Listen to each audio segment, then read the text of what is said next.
everyone. Welcome to another episode of the John and Wendy Show here live on the Outlaw Nation Twitch channel. Appreciate it madly, all of you joining us.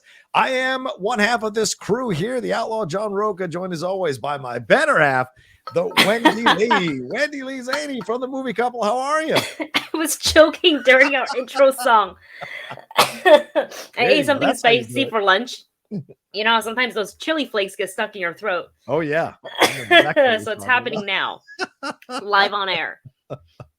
But I'm doing good. How are you? I'm good. I'm good. Just busy today. A lot going on. You know, one of those, you have one of those days where it's like show after show after show. Today is one of those days, after we finish up our great show and have fun talking about all the stuff we're going to talk about. We're going live today at 6 p.m. PT tonight on the Outlaw Nation channel to talk about Book of Boba Fett with Laura Kelly on the Geek Buddies. So a lot happening here in my world, going crazy. And I'm sure there's a lot going on in your world. How are you? How are things on your end? It's good, also happy Lunar New Year, happy Chinese New Year to anybody who celebrates. So Dustin and I, well, you know what, I'll save this for the what's trending part, just so we have a little bit more like padding in that section.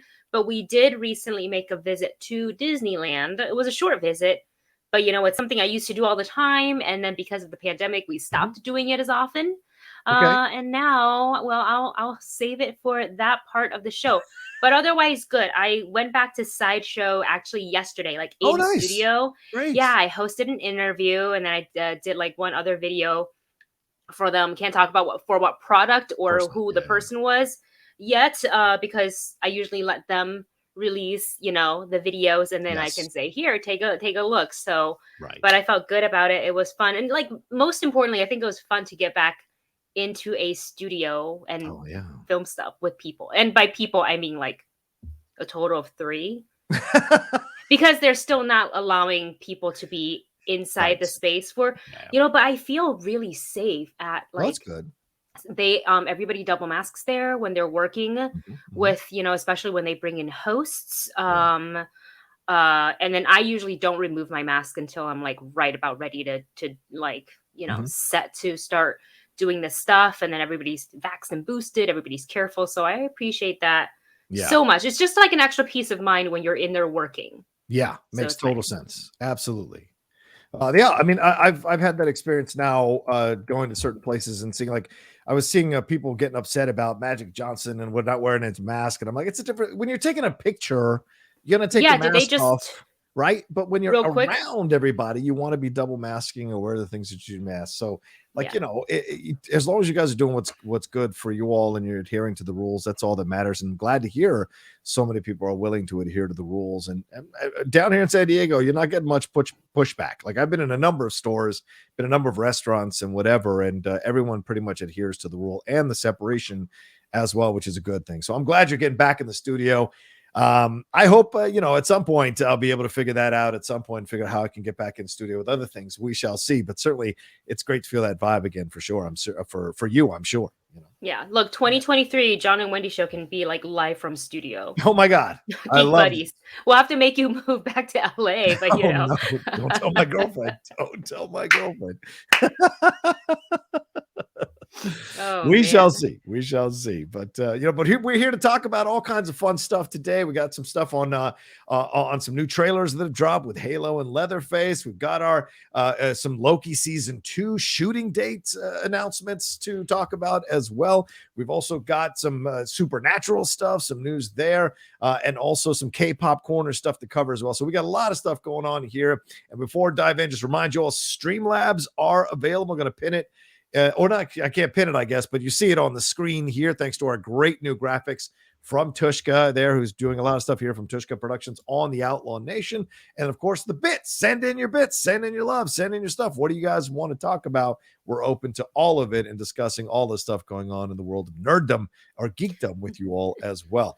All right, Wendy, where shall we start? Let's go back to the TVA and let's talk about Loki. So we've all been speculating, and I believe it was even confirmed that we would be getting a season 2 of the hit Disney Plus MCU show featuring Loki, played by Tom Hiddleston. And now we do know that not that only it's confirmed that we are getting a season 2. It is also confirmed that one specific character will definitely be returning, which is not a surprise. I think to anyone, it totally makes sense, especially if you watch the series. But during her interview on Good Morning America, one Gugu Mbatha emphasized that she is so happy to be playing Renslayer again. And she, was in a handful of episodes, but her arc serves such an important story for her own development and the other characters as well, and kind of where the TVA is at this moment. So this is what she said. She says, quote, "I know there is a season 2. I know that I am in it, and that's about all I can say. I just love Renslayer. I am so excited to explore her further, and I am so happy that people are really looking forward to the next season." Yeah. And I agree. That's all she, Kevin Feige's listening. Right. So she's like, this is all I can say because that's what my management team has told me. And that's good enough for me. I don't really need to know the details of like where a character's going to go. We'll find out when we get to watch it. Did you enjoy Loki when it was airing on Disney Plus? And what do you think we're going to get to see this season? Yeah, I'll tell you that until Peacemaker came out, Loki was my number one comic book related TV show. Peacemaker just checks all those boxes for an 80s kid like me. So I can't deny how much I'm loving Peacemaker. It's just in my sweet spot. That being said, though, Loki is just incredibly brilliant, genius show. I liked the ending, unlike some people I've spoken to about it. I enjoyed that it was more of a philosophical ending. I love Jonathan Majors as an actor. He is absolutely from the school of Christopher Walken and Nicolas Cage and these other actors that walk to a different drum when they're acting, and you have to come to them and their style and their approach and their unusual characterization of any role they take on in any project. So I loved Loki from top to bottom. And yes, seeing Gugu Mbatha-Raw, who I've been a fan of, I think since Concussion, the Will Smith movie, it was great to see her get some great screen time here in a Marvel project. And now hearing that there's more coming from Rowena is great to see, because the next step is her kind of in the comics connects up with Kang. So are we going to get the furthering of that relationship, the furthering of their connection? Where is that going to lead to? And how is that going to affect things in that in the multiverse? Because obviously at the end of Loki, everything has changed. And now Kang is very much in control of what's happening here with the Timekeeper. So there's a lot of stuff to explore, but love that she's going to get a juicier part in this second season. Because I'll be honest with you, I hated that we didn't get more with her, that there wasn't a little more resolution. And she seemed at times to be a bit of, for supposedly being a great fighter in the Marvel comics, she was a little bit too easily handled by other people in fights. And that kind of bothered me a little bit. So hopefully there's more to come from her, and what element of the teacher stuff is going to play into this from her past. So it's going to be fascinating to see this in the second season. Absolutely. And hey, there is thank you to our mods. There is a poll going on in the chat right now. And the question is, are you looking forward to Loki season 2? So go ahead and vote in there, and we'll talk about I have a feeling I know where it's going to go, but we will let you guys vote, and we'll talk about it in 2 seconds. Man, yeah, I am excited for Loki. I think especially when Jonathan Majors showed up as a version of Kane, if you will.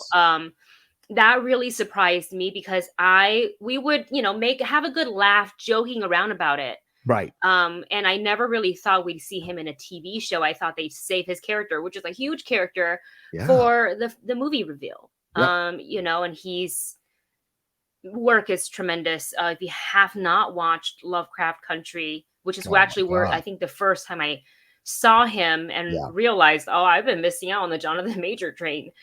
So go ahead and check that out if you don't know much about him. He is, I think, the perfect actor to play Kane. And as you can tell, you can see like the theater kid coming out of him when he's playing this version of Kane.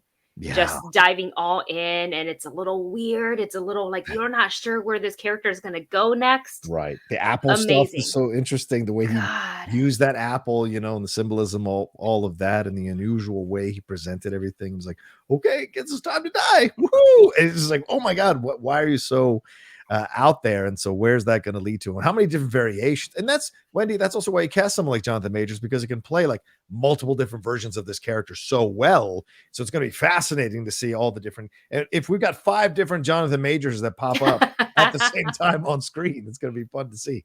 Speaking of this, you realize we're getting a lot of characters that requires the actor to play a different version of that character. Oscar Isaac with Moon Knight because of the DID. We've got Doctor Strange with, the multiverse coming through. So the who knows? Who knows what it's about to get bananas in here. We thought Endgame was crazy. Just till you wait the next ensemble film that they're putting together, which is already, I can see there's like a security room under lock and key, multiple lock and keys. It's got like, like a murder board, the thread and everything going everywhere. Like, I don't even think we're ready for what is coming. Well, speaking of this, and this is Wendy, I want to get your thoughts on this real quick. I think this is breaking here from MCU at MCU_direct. There are official new Doctor Strange 2 promo posters that have dropped that are highlighting, speaking of the variants that you were just mentioning here, Wendy, and I'm going to see if I can bring this up and share them with you and see what you think about them.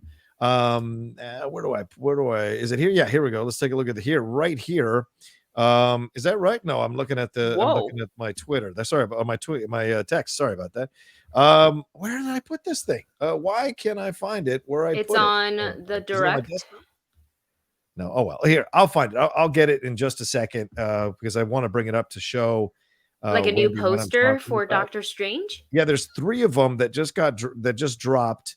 Deal with me, everybody. I don't have. I wonder where it is. I'm on their Twitter and I can't see it.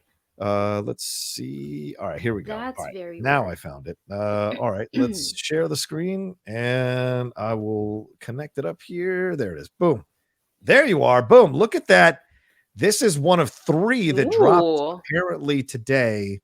The direct.com article said these are so interesting. Official new Doctor Strange promo posters. It says official. So I don't know if this comes from Marvel now, but I imagine it does here. If it's official.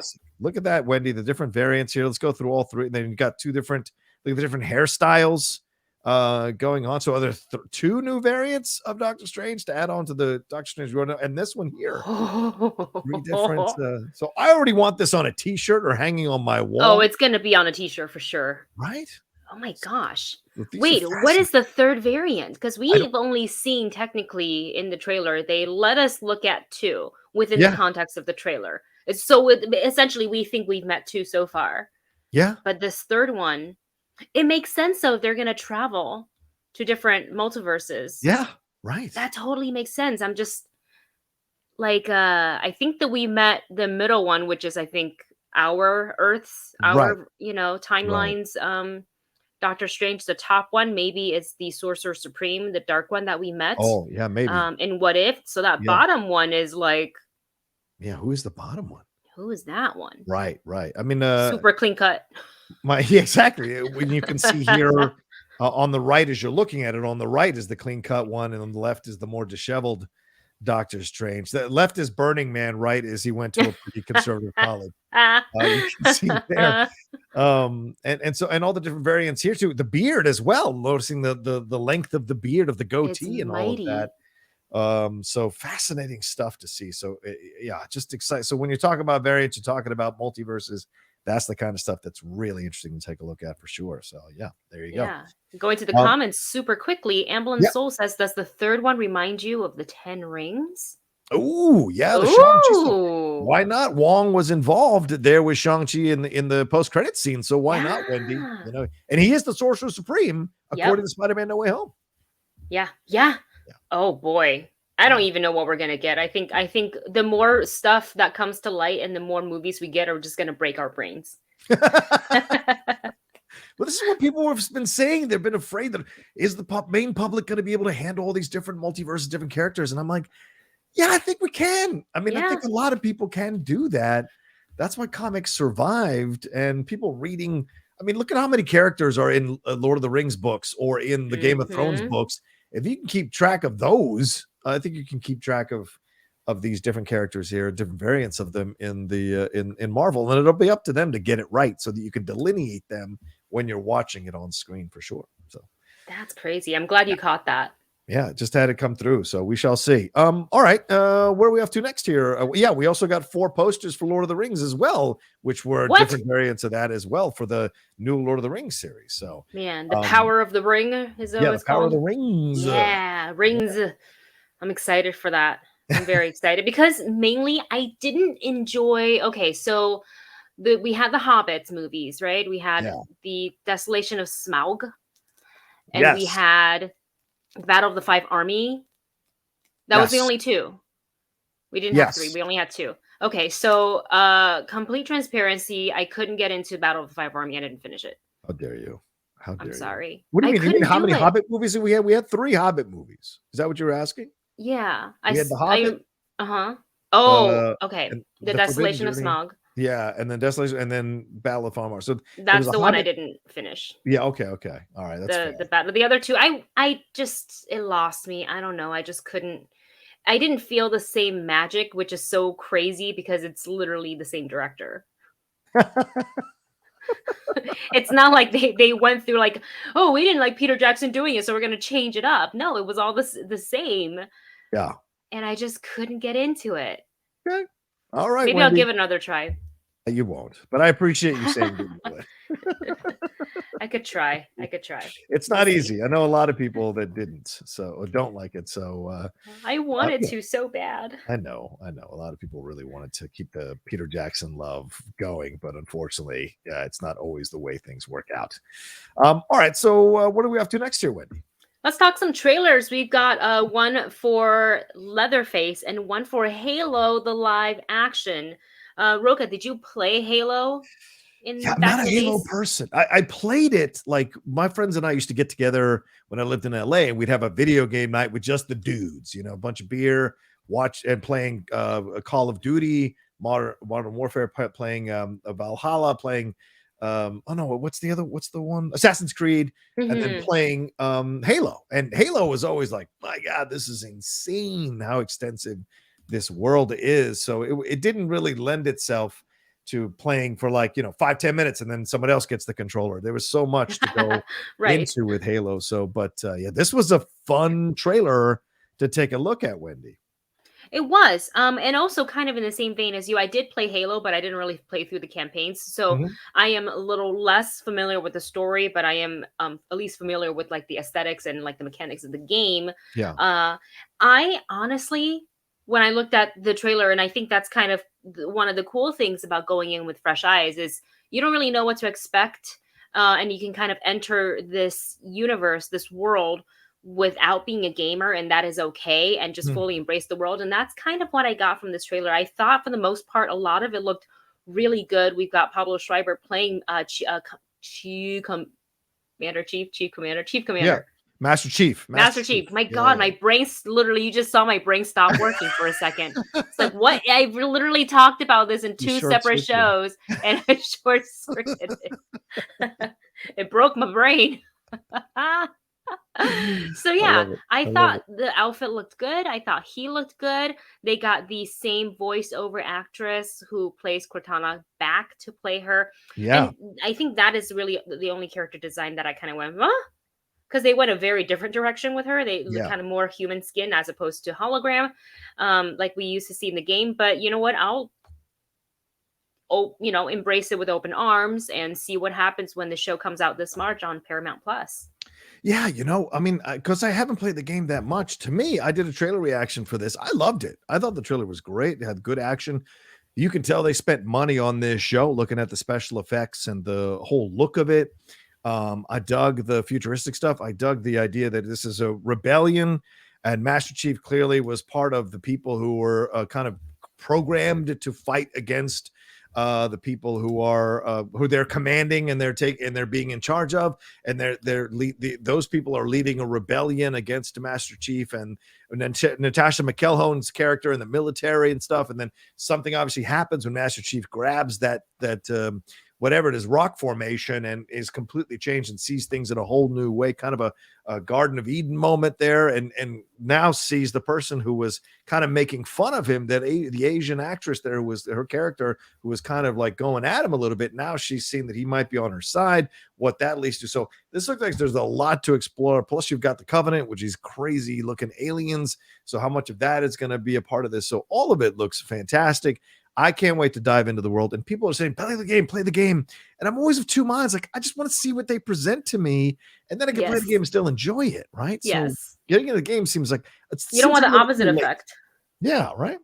Because that's what happened with Assassin's Creed for me, where I was like, yay, I'm excited to see. You know, yes. That's how I felt going. I was very excited for Assassin's Creed. Yeah. Very excited. And then I left the theater with the notes. I remember looking back in the notes and I was like, what? You could just feel my penmanship get worse and worse because I just started to get discouraged because I wasn't enjoying the movie anymore. Oof. Yikes. Yeah. Oh, yeah. And the other trailer that came out is the Leatherface is back in the Texas Chainsaw Massacre trailer. And this is for Netflix. This is not going to be in theaters. Right. This is going to be a movie on Netflix. It's premiering February 18th. So we don't have to wait too long for this one. But this in like a short tune. It's not too short, but 2.5 minute clip. Yeah. Obviously shows a group of friends who moves to Harlow, Texas, and they basically become the next victim of one Leatherface. And the way they made Leatherface look, it's just gross and scary and kind of what I expected to see. Okay. Like I wanted them to kind of lean into that a little bit, a little bit more. Right. Even though sometimes I think, do we need another Leatherface as Texas Chainsaw because we've had so many of them? Yeah. And it is an iconic character, but I'm curious to see how Netflix take this and make it still, even though it's a character that we've known, like, an icon in horror, right? How are they going to still make it fresh?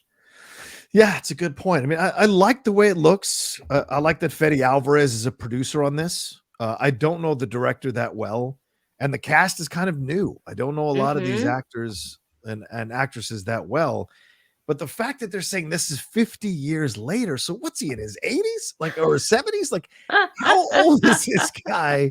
And he's showing back up. I get that, old people hate young people. For God's sakes, man. I mean, this seems a bit taking it a bit too far. But of course, this is the same culture that loves Dark Knight Returns, and Batman is in his 70s when he comes back in Dark Knight Returns. Spider-Man Reign, the same thing. He's like in his late 70s when he comes back. So just seems odd. I don't know too many people that can lift chainsaws who are 80 years old. They're heavy. They're heavy pieces of machinery, even when you're a young person. Yeah, they're heavy. I could never lift one. The mini ones that they have at Halloween Horror Nights at the Chainsaw Brigade. Right. Because like if you're holding it by yourself, it should be okay. But if you add that tank of gas when it's full, forget it. I couldn't even start it. Right. Like I had to be, they're like, Wendy, this is why you're not in the Chainsaw Brigade. I was like, I don't want to be a part of the Chainsaw Brigade. I think you guys are awesome, but I couldn't hack it. I'd be the one pathetic one, be like, I'm trying to scare you. Hold on, let me just try to get this started. Yeah. But then you look at this and you go, okay, well, Fede Alvarez producing this makes sense, doesn't it? Because that last shot of him like holding up the leather face, that to me reminds me of Stephen Lang in Don't Breathe. This idea that do these kids like kind of break into his house or kind of mess with him so that reawakens Leatherface? What happened that made him go quiet for 50 years? Did he fall in love? Did he have a child? Did he find a job? What happened that shut him down for 50 years that suddenly these kids showing up awakens Leatherface? What do they do? So I'm curious because we don't get too much of that in the trailer. It's only 1 minute and 25 seconds. I'm curious to see what we get in terms of the reason for Leatherface waking back up and starting to kill again. What do they do? Like, do they stop his Social Security? What do you think? Take his pills? I want to know. Well, according to this article here, Fede Alvarez says to Entertainment Weekly, this story is going to pick up many, many years later. After the original story, Leatherface has been hiding for a long, long time, trying to be a good person. And these people arriving in this town are going to awaken the giant. And this serves as a sequel to the 1974 original film. And it's going to center around Melody, her teenage sister, Lila, and her friends. So, is it just one of those, Yeah. get off my lawn situations, and they must have done something. Yeah, because it says they accidentally awaken him, but what do they do accidentally that awakens him? Because clearly there must have been other things that Maybe came around those they 50 years that came bullied close to awaken him. Yeah. him and that made fun, and he heard it. He's like, they never change. I don't know. I'm making up stories here. Where I was have no Leatherface idea. on January 6th, Wendy? That's what I want to know. Where was he? Was he there? I don't know. He's trying to be a good person and staying away from that. Probably. Oh, wouldn't that be something ironic? That's too far. I mean, me hanging people up on meat hooks, that's a separate thing. What they're doing, that's way too far. So, but yeah, interesting stuff for sure. I liked the trailer for a minute and 25 seconds. I'm not the biggest horror fan for these slasher type things, but I do think the original Texas Chainsaw Massacre is one of the most unsettling, incredible horror films ever made. And I hesitate. I've only seen it twice. And because like every single time it's just really, really tough to watch because it's so, I mean, I grew up in Virginia and I've seen towns like the towns they show in that film. And I've seen people from those towns in those films. And so it hit a little too close to home. And so seeing this now is going to be interesting. I hope it's not a failure because they've been kind of hit and miss with these reboots or new entries in the franchise. Yeah. Sometimes they go a little too far. You're like, well, that's silly. Right, exactly. Other times you're like, oh, I didn't see that coming. I like it. Right. Yeah. Want to give some love to Travis Earl 85 who sent us 100 cheers. So thank you. Thank you, Travis Earl. Thank you for joining us. There's 25, 26 of you all joining us. Thank you very much. For those of you going to watch it later on YouTube, thank you for watching the show. Please remember to hit a like on the video and leave a comment down below about the things we're talking about. What's your feeling about Halo and Leatherface and these Doctor Strange variant posters? And what'd you feel about Loki coming back now, season 2 shooting in the summer? Let us know down there for sure. And keep sending in your bits and your Streamlabs here as we go along. And if I don't get your Streamlab, send in a message. I'm checking the message in the chat, so I'll read it on screen. All right, Wendy, where are we off to next? Let's talk about some prequels, and this was very interesting news. So CW picked up a bunch of pilots, and they've also asked for 6 more scripts for the Zorro project from Robert Rodriguez, which is very, very exciting. So this is the the network's first pilot order of 2022.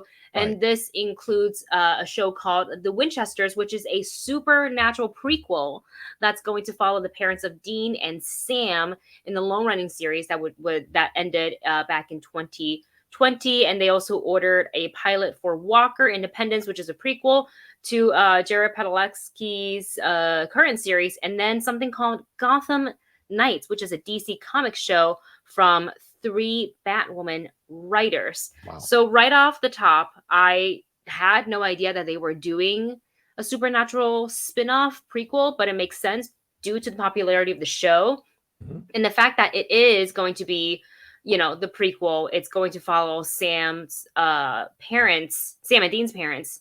It's fascinating to me. So I'm curious to see how this, and now I feel like I have to really catch up with I don't know how many seasons of Supernatural I have to catch up on. I don't even remember where I stopped. And I didn't stop because I stopped liking the show. I just got really busy. And then you know how you miss 2, you miss 3, you miss 4. And all of a sudden you're like, I can't catch up now. It's too much. So maybe I'll have to do a binge fest. Maybe, hopefully. Do any of these pilots, the shows, stick out to you?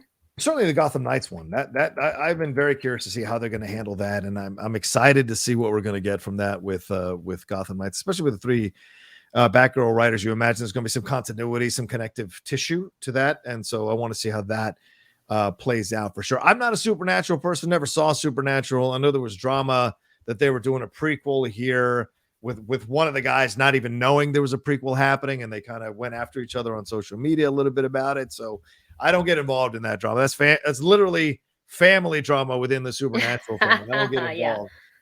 But I understand how one person might be upset that another person's doing a prequel and they're not even discussed or talked to about it. I can understand it. But that being said, this is interesting. And certainly they feel like, this Supernatural was like 10 seasons. So they clearly think there's still more of the mythology to mine here and make some money off of and do great work on and kind of extend the world out a little bit more. So clearly there's more here that they think they can see. But doing the parents, were the parents? I mean, is it that interesting? Like I said, I haven't seen the show. Do you think There's that a huge fan base. There's Okay. a huge fan base, but we'll see, because you do bring up a really good point that somebody didn't know that they were doing prequel, and there was some conflict, if you will. So I think it's gonna depend on the fans that want to completely back this. I think a lot of them will, but I think fans these days are also very vocal and very loyal to especially their favorite characters and or actors. Yeah. So we will see. That's actually a really good point, and I hadn't really thought about that. I just kind of ran away with there's a different side of the story that we can see, sort of the origin, how it all began. And I think Sam Dean, Jensen Ackles' character, is going to be narrating that series. So interesting. We will see. All right. We will see. But I am also very curious about the Gotham Knights one. Right. I mean, there's so much here with Gotham Knights that you can dive into if you want to dive into it and kind of, as I said, flesh out the world a little more and have some fun with it. I look forward to it. Yeah. All right. Let's see. Have we got any more? We've got Mumra, who sent in 25 bits. Mumra, thank you so much. Who writes, greetings, John and Wendy. Love the last 2 Zorro movies we got. Who would you like cast as Zorro, love interest and villain in the new project?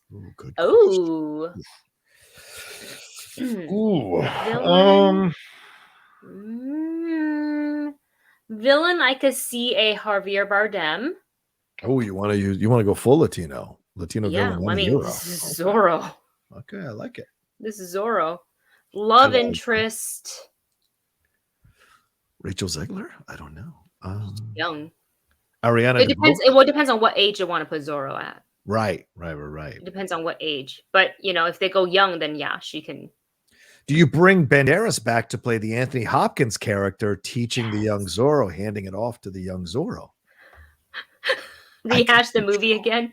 Yeah, we'll just rehash that part of the movie. Catherine Zeta-Jones comes back. Yeah, it could be the son Zorro. Oh my god. Oh my god, that's perfect. Oh my gosh. I will teach you to be Zorro. I will show you the ways. That could be possible. That could be possible. Yeah, right. You're doing it. I mean, Diego Luna, Pedro Pascal, Oscar Isaac. I mean, there's so many different ways you can go. So many. I can see a Pedro Pascal being involved. I could see him he could totally either pull off a Zorro, or I could see him as a villain as well. He can actually do either or. Yeah. And I'd be okay with it. He could be the governor. Oh yeah, the governor. Yeah. Who's the kid who played Ghost Rider in Agents of S.H.I.E.L.D.? He's a possibility. Tyler Posey is a possibility as well. And Teen Wolf. I could see that. I could totally see that. Maybe Selena is the love interest. Selena was great in Only Murders in the Building. Yes. So she's a possibility. Yeah. I'm also on the Ariana DeBose hype train. Oh yeah. So put her in anything and everything as well.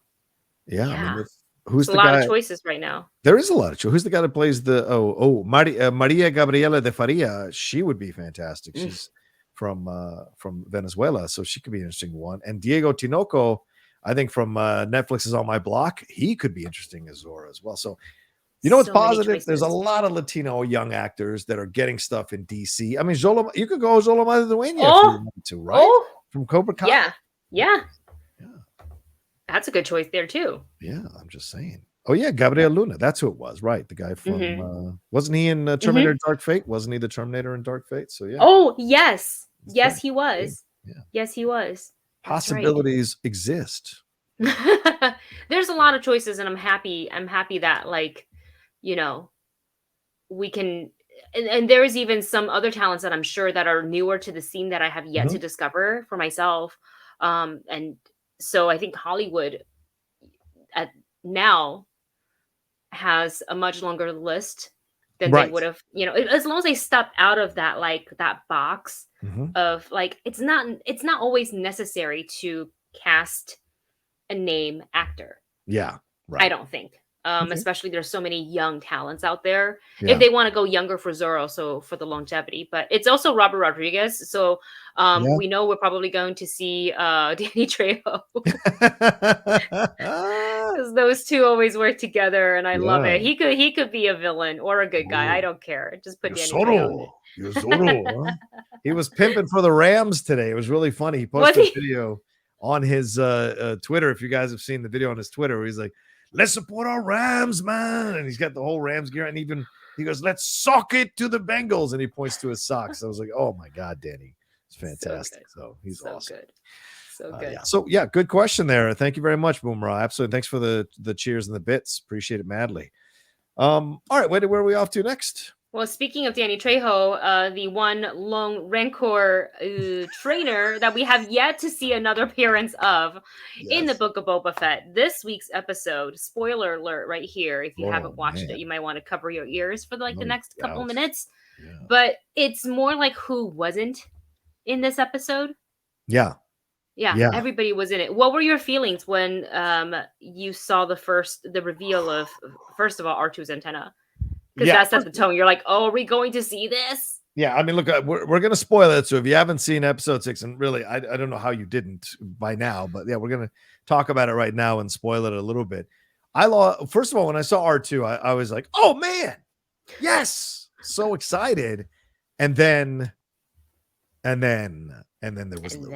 And when Luke showed up and Baby Grogu and all of that, and having those shades of Dagobah, having seen them building the temple, which gave me feelings about the sequel series and Ahch-To and all of that. So Ben Solo, so much came flooding back into my mind. And just when I was getting, recovering from fainting or passing out from seeing them back, Ahsoka Tano showed up, and I was like, oh my god, yes, so, yeah, and then boom, Cad Bane. So to me, this was beyond genius by Dave Filoni to do it. And I have seen, and certainly on the Hollywood Critics Association after show, there were some complaints about like, well, we barely saw Boba and this is not Boba's show. And people are kind of having to come around the fact that this is a Filoni verse and that anyone can show up on any show at any time. And that it's an adjustment of mentality. It's adjustment of perspective that just open the doors of your mind to let anything happen at any point and be ready for that. And so that's what I felt coming out of this episode, and excited. And I have a feeling that it's all going to tie into what we get in the finale. I do believe that there will be more, because in no way is the Mod Squad, Black Chrysanthemum, Fennec, and Boba and Mando, and even with Cobb Vanth's people. Oh yeah, we also got Cobb Vanth. Yeah. Even with all those people, are they enough to handle the Pike Syndicate, which is backed up by Crimson Dawn? There has to be more people involved here. Yeah. I would not be completely surprised if Kira shows up in the next episode, because we all know that the she should still be alive and well during this time. Yeah. I know some people were also speculating, what if Han Solo showed up in this, in this episode? I'm like, that'd be interesting, and like, especially considering these characters have met in the past. You know, Luke, Han, Boba Fett.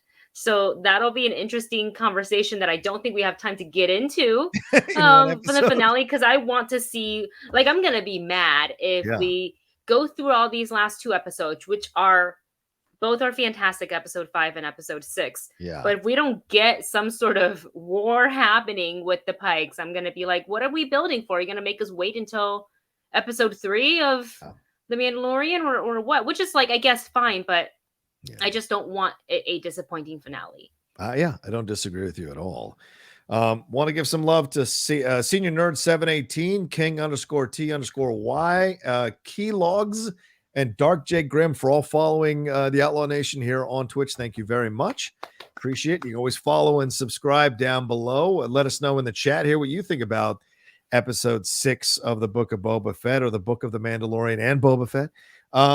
Fred Tastic sent us a Streamlab. He said, thanks, John and Wendy. I'm usually at work right now, so I'm excited to get to catch one of these live. Yay. Great job, you guys. So thank you. That's very kind of you. Fred. Yeah.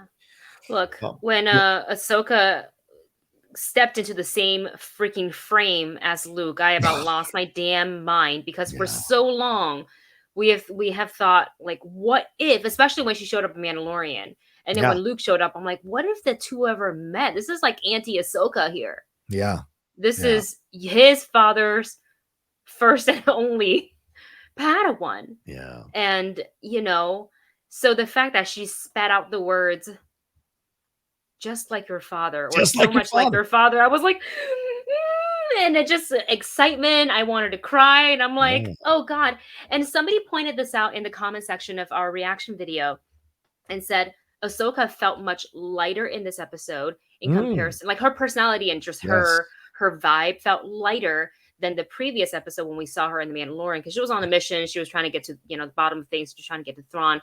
And Right. this one, she's just kind of like, happy, open, airy a little bit. And somebody said, what if it's because she sat down with Luke and they caught up and she said, look, I knew your father. I'm an old friend of the family. Yeah. And it's because Luke told her dad came back to the light side at the Yeah. end. The redemption. Yeah. Yes, because she wouldn't have known that. She only Right. knew that he turned into Vader Right. when they had that fight in Rebels. So, like, maybe that lifted a bit of weight off of her shoulder, and so she's not always thinking of her master like, God, what happened? Yeah. It's because I wasn't there, or something like that. Good point. Yeah. Maybe she's carrying that guilt. That's a great point, Andy. And we got one more bits. Yes. 25 bits from Mumra, who writes, do you want the new and amazing deepfake tech used on the possible solo appearance or bringing Alden? Oh, that's actually a great question. I think you have to de-age him because Alden is the young Solo. Alden isn't the 40-year-old Solo, so you'd have to de-age. How old is Han in this one? He's got to be in his 40s, right? So he can't exactly look just like Alden, right? Like, and you can't just slap old makeup on Alden. No, Aaron, like to be like, here, look older. Yeah, we're not going to de-age you. We're going to up-age you. What? We're going to old-age you. What? No, I'm not doing that. Yeah, I mean it's after Jedi, so yeah, but it's been a bit since Jedi, so Ahsoka definitely looks different than what she does in Rebels, in Rebels, right? Yeah, in Rebels, and so and in the end of Clone Wars, season 7, so she's got a different look to her. So you imagine it's been a while for Luke. I think it's 5 years after Jedi or something like that, and so Solo must be in his 40s. Do we have a young Ben Solo already? Have they had Ben already? That could be something that could be fast. I've been predicting Leia next week. That's what I think. I think Leia shows up with the Rebellion, with the New Republic, because they've already CGI'd her on Rogue One. So why wouldn't they CGI her again? And now they have this guy that they hired. Yes. Luke looks so much better. Yeah. Like, so it's almost, oh God, I was looking at it. I rewatched it this morning. I'm like, I can't believe how good this is. Yeah. Yeah. Who's they brought in? What's the name of the person that they brought in here? I thought we had it. Oh, well, I guess somebody sent in a chat there with the person's name, bringing that person in certainly paid off. Oh, Shamook. Mm-hmm. Yeah, that was the YouTuber they brought in to do it. So to me, go back and redo Luke at the end of Mandalorian season 2. Go back and redo Moff Tarkin and Leia in Rogue One and do it better. Don't do what Lucas did and add scenes. Just go back and redo it so that it's release it in 4K again. I guarantee you, people will buy it up again in 4K for a better version of those characters. So that's what I would do. But Luke looked fantastic. Yeah, were there a couple of moments where, like, farther away you could see the actor and not actually Mark Hamill's face? Yes, but when you got close, I think they did a much better job this time around. So, this idea that we can't touch Luke and Leia, man, that has to go the way of the dodo. There are too many rich stories to tell about this time in Star Wars leading into the First Order, all these years before the First Order pops back up again, that we could explore, Wendy. I think that could be fantastic. Yeah. And also when you look at our world now, I mean, like, I don't want to get too political, but look, Nazis are out in Florida hanging out, I mean, like, we thought we put this away, and here comes the First Order again, right? We thought we destroyed it World War II, just like we destroyed the Empire, and here comes the First Order again in numerous states across this country and in the world. It's unsettling. So that all this time in between could be the time that we explore in Star Wars if we let go of this thing of recasting or CGIing. Let's move on, for God's sakes. I'm just saying that. Yeah. So anyway,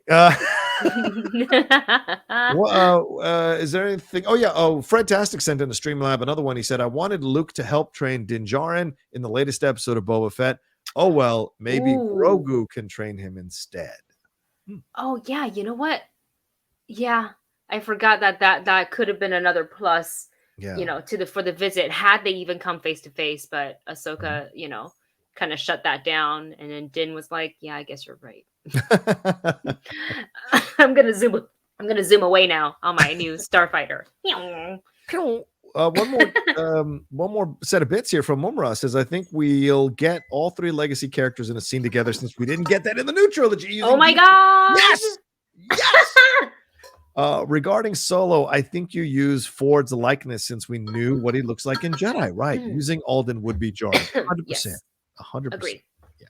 That's the way you go about it. And Hamill did the voice for Luke, so you got to find another person to do the voice of Leia who can, and certainly we've seen voiceover actresses who've done it in the video games and animated series, Wendy. And then I don't know if Harrison would be willing to come back because they de-aged Hamill's voice. So I don't know if they'd be having Harrison come back to de-age his voice. I wonder, I feel like if they make the ask, if Filoni makes the ask, he'll say yes. Do you think Harrison is like, just when I thought I was out, they pulled me back? Probably yes. Probably yes. But he is probably busy doing Indiana Jones right now too. Or are they? True.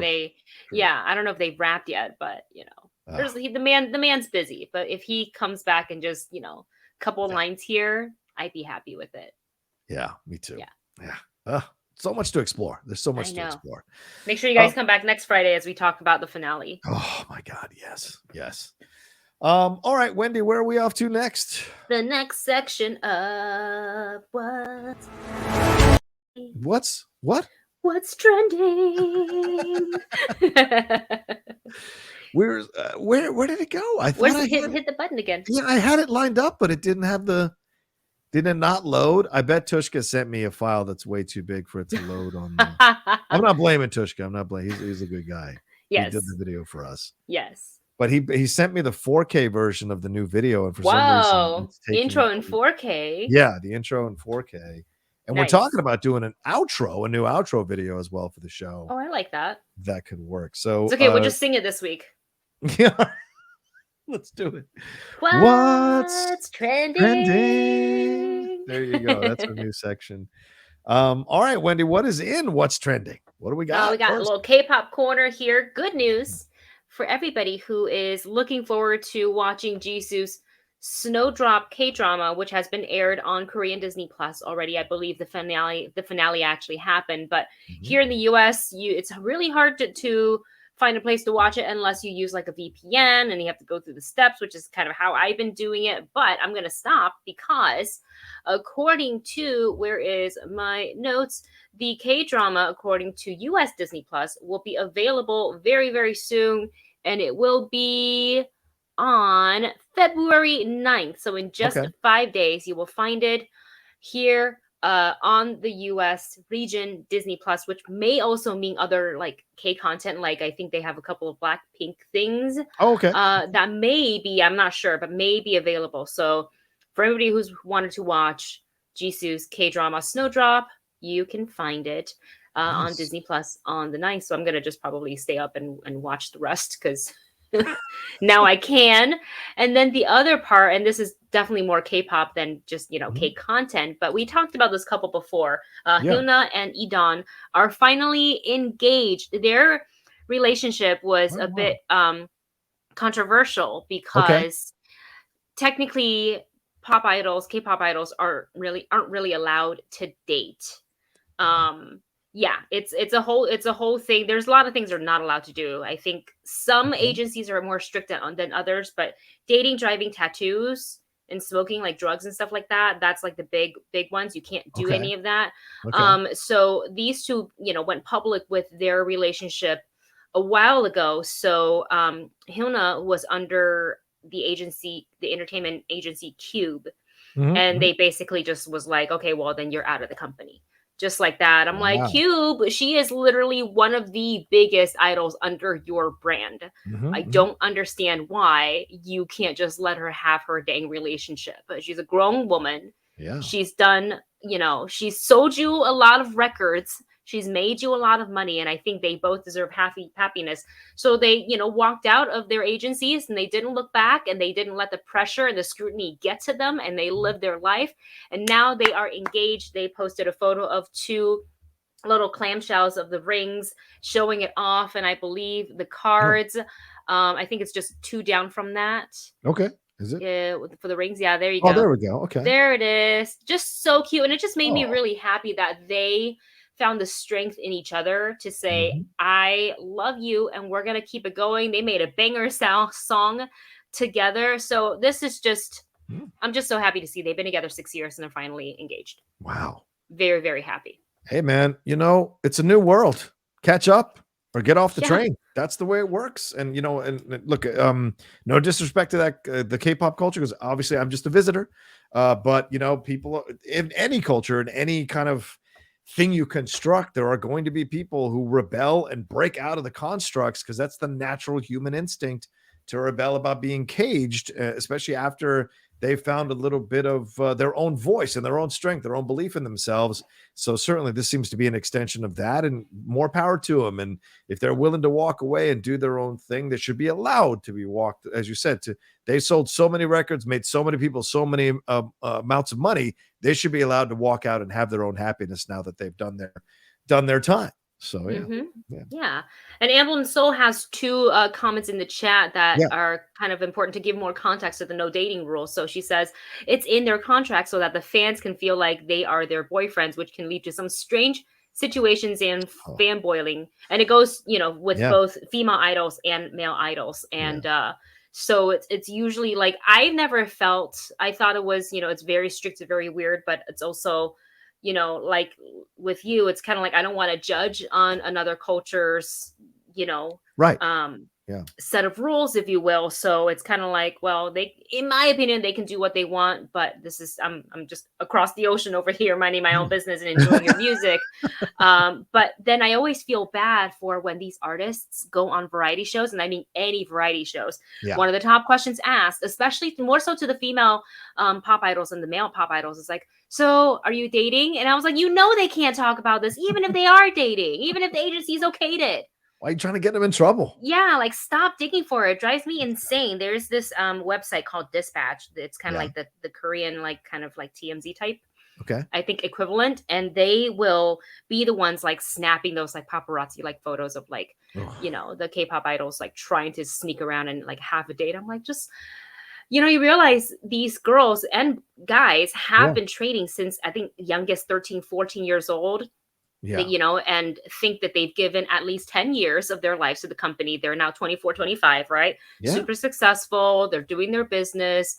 They follow the rules. And it's just like, can we let them actually be an adult now? You're obviously okay with them making you the money. Yeah. So I think that rule maybe needs to be kind of looked at and start to maybe adjust for the better, at least the mental health of the pop idols as well. Like, if they really want to do it, I don't think the consequences should be harsh.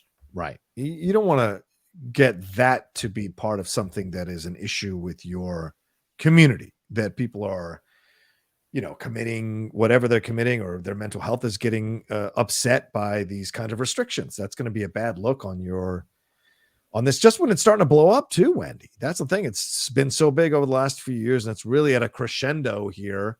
The last thing you want is to kind of have it be torn down by these kinds of things that are happening. So hopefully a little bit of the loosening of the chains a little bit will allow them to kind of express themselves. And by an indirect result or a direct result, you may get more interesting music and better music. Not that this music isn't great, but you made even greater music. So you never know where it can go for sure if you just kind of loosen the chains a little bit and see where it goes. Absolutely. Thanks. Agree with Hello, that. Star Drew. How are you? Hello, Star Drew. And hello to Dark Jake Grimm, who says, it's been a while since I have watched the show. Been busy, and now I can watch it live now. I'm sorry. That's a That was critical awesome. role thing, by the way. Whenever they say when they're doing their campaigns at the table rolling dice, Yeah. they're like, "Whoa, it's been a while," and the whole group goes, "It's been a while." It's been a while. Oh, my girlfriend won't allow me to sing that song in the house because it's an earworm and it drives her insane. Yeah, I was making pancakes the other day and I just was like, "It's been a while," and she goes, "No," from the other room, just really loudly. No, You're like, "Sorry, sorry. my bad." I just keep my mouth closed. Oh god. Oh my god, So, good stuff. man. Yeah, and thanks to Jake Grimm, Dark Jake Grimm, for subscribing at tier 1. Thank you, Dark. Very Thank kind of you, you. man. Very kind Thank of you very much. And hey, I know we're running out of time here. So Yes, just a bit. you had a chance. I saw on your social, Yeah. since we can talk about like coming soon and recommendations. Yeah. I saw that you made it to a screening of Jackass Forever. Oh. Did you enjoy yourself? Can I tell you something? What Yes, a please. phenomenal, fun, exciting, enjoyable time this was. I mean, the world is going crazy. As Monty Python once said, the world outside is crackers with bombs going off every day and sky high. And this was a place to go and lose myself for 96 minutes and have a great time. Look, I did a review for it on the channel. It ain't for the queasy. There's a lot of penises. There's a lot of, you will see a lot of peni. You will see bare butts. You will see people of all shapes and sizes being put through hell. But what surprised me the most was this is a fast movie because the stunts are so great. Some of them have these mini stories that Johnny Knoxville does, the tongue-in-cheek kind of narratives within the little stunts that work so well. But the thing that came through the most was the actual love these guys have for each other, the camaraderie, the support, the cheering for each other when they're putting their bodies through insane stuff. And then when one of them actually gets hurt or a couple of them actually get hurt, they immediately run over to make sure they're okay and check on them and get the medic and all that kind of stuff. So it's pretty crazy. And I just heard this week that the bull sequence that you see in the trailer that's in the movie caused Johnny Knoxville a brain hemorrhage. So this is real stuff. That's not good. Themselves through. Yeah, because I mean, he did the bull thing when he was 20. 20 years later, when you're in your 40s, that's a whole nother ball game. As Shaq once said, 29 ain't 39, bro, or 39 ain't 29, bro. So when you get older, your body completely changes, and so it can only endure so much. And but at the end of the day, I'm telling you, this is a fun movie, and if you like this kind of stuff, you will enjoy it. So that's nice. Yeah. I'm so glad to hear that you had a good time. I think nowadays 2022 doesn't look too different from 2021, but maybe a little bit better. I think we all just deserve to have a good time in the theater. Yeah, you know, when we go and just laugh and enjoy your popcorn if you choose to have popcorn, and just do you. Yeah, you got to come first. Your mental health has got to come first. So I'm glad that you got to see that. Oh god, I kind of wanted to start all over again as soon as it was over because the whole crowd was laughing. And so it's like having that, that common experience. It was really nice to have that again because you go to see the Jackass screening, you know what you're going to get. It was a combo of fans and critics. So, it was nice to hear the fans like going, "Oh my God," and hearing girls screaming, going, "Ah," all of that as their peni were being subjected to an incredible amount of, like, I'll give you one. Quick, not too much of a spoiler, but Steve-O, they put the ring of a queen bee in a plastic ring around his penis and then bring out bees to go to swarm his crotch. And it is I don't know if I can watch that. His screams. Did he get stung? Yeah. Oh yeah. And then the other one was the softball, the girl who was a professional softball player throwing a softball pitch right into the cup of Danger Aaron. Those moments, there's so much fun to be had if you're into that kind of humor, right? Not everybody's into that kind of humor, but if you're into it, they do not disappoint. I would hate to be in like, if you're sitting in like you're seeing Jackass Forever and you're like arms crossed. Yeah. It's like, no, this is literally, if you don't know Jackass now. Yeah, right. By now, this is literally the same cast. So true. A group of friends. Like, then you already decided you weren't going to like this movie. Exactly. It's a fun, silly, laugh your head off movie. Enjoy it for what it is. And then, watch it again. Sandy Anderson. That's her name. Good. Thanks, Star Drew. Before we go, Wendy, show the shirt. Show your shirt. This new Batman shirt. Batman shirt. This is from Her Universe. Wow. The campaign started today, so I could wear it and post about it. So I'll post photos later. But this is a mock neck, which means it's not full turtleneck because we don't need that here in LA. It's never that cold. But I really like it. It's super soft. It's super comfy. It's a little bit longer than like a normal shirt. So I like that you can kind of wear it, out, or you can tuck it, or you can tie it, however you want to style it. But they have the whole Batman line right now out at Her Universe, and they have some Our Universe stuff as well. So it's unisex. Oh, nice. And they've got a cool for the ladies a Catwoman jacket. That is, it looks sick. Yeah. Lots of good Our stuff. Universe? Wait, is it Her Universe? So, yeah, go to Her Universe, and then if it says Our Universe, it means it's unisex. So then you don't have to order. Because I know some guys, just to give an example, on Her Universe, they really like this one, say a Captain Marvel jacket, but it's technically women's sizing. So they'll size way up to XXL. Oh. So it can fit around there. I've seen men walking around Avengers Campus with a Her Universe jacket. That is the site. So if you type in Batman on top in the search, and it'll pop up all the stuff. Okay. Yeah, there you go. There's t-shirts.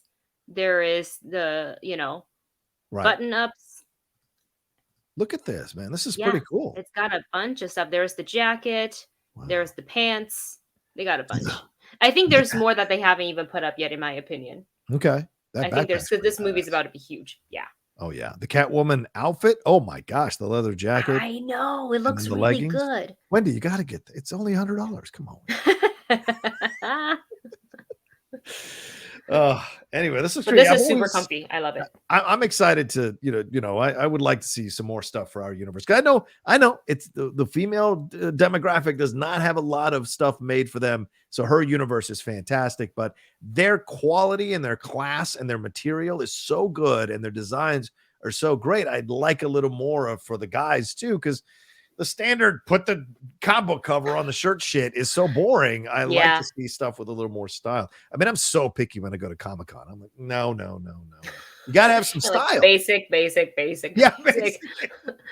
No, I'm like that too, because it's your money. You're like, I want to get quality stuff. I want to support small businesses, Yes. Yeah, it just really depends. It really depends. And so when they send me we get to choose what we want. It's not promised what we'll get, but we get they're like, send us top 3. So I'm very careful in what I chose. And with this one, I specifically, I was like, that looks like one very comfortable shirt that I could wear all the time. And when Batman comes out, I am going to be in this shirt all the time. It looks fantastic on you. That's for sure. You. I love it. And I say that great. And also this shout out to Tushka there.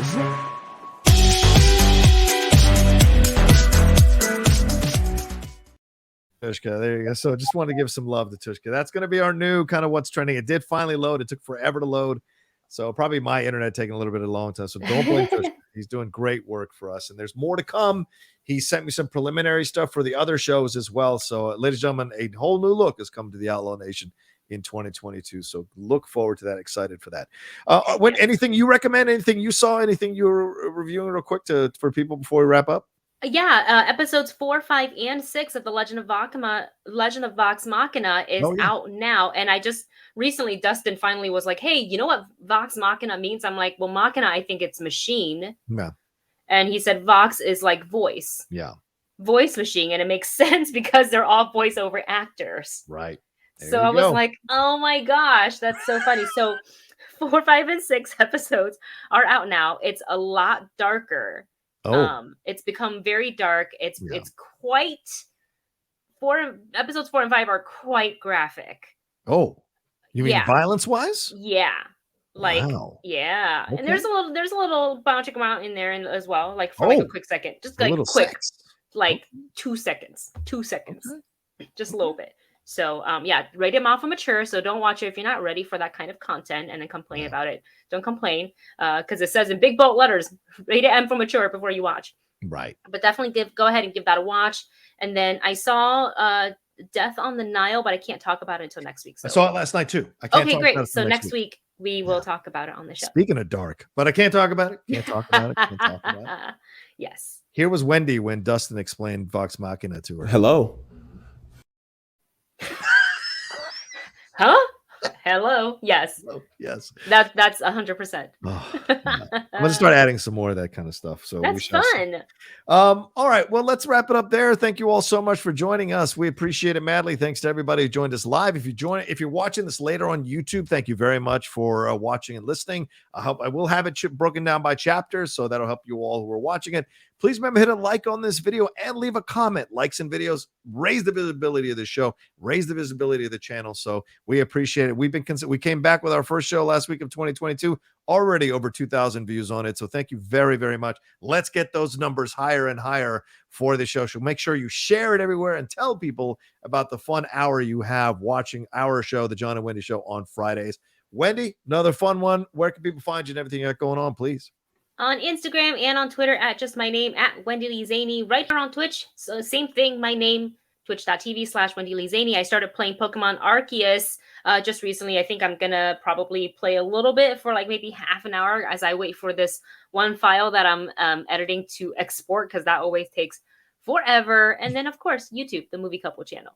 There you go. Yeah, definitely. Listen, if you're following me on Twitch and you're not following Wendy, you're doing it wrong. Okay. So make sure you go over and follow Wendy. See, I'm trying to break 1,000 followers on here, and that's great and all. We're getting close, but make sure you're going over to Wendy's channel as well and following her and all the stuff that she does, because she is a great follow and a fun energy to be around for sure. So follow me at The Rocha Says on Twitter and on Instagram and TikTok. You can start seeing some little things. I'm not going to do dances, but there's other stuff that I'm going to put up there.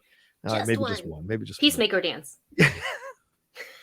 Come on. Yeah, just the one. But yeah.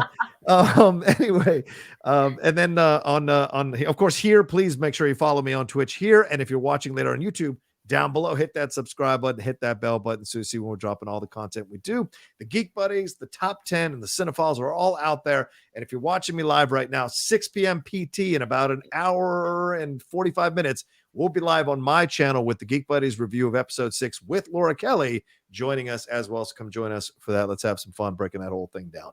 All right. Thank you so much. You guys are awesome. Thanks for all the bits. Thanks for the Streamlabs. And we'll talk to you next time with another brand new episode here of the John and Wendy Show. Have a good weekend.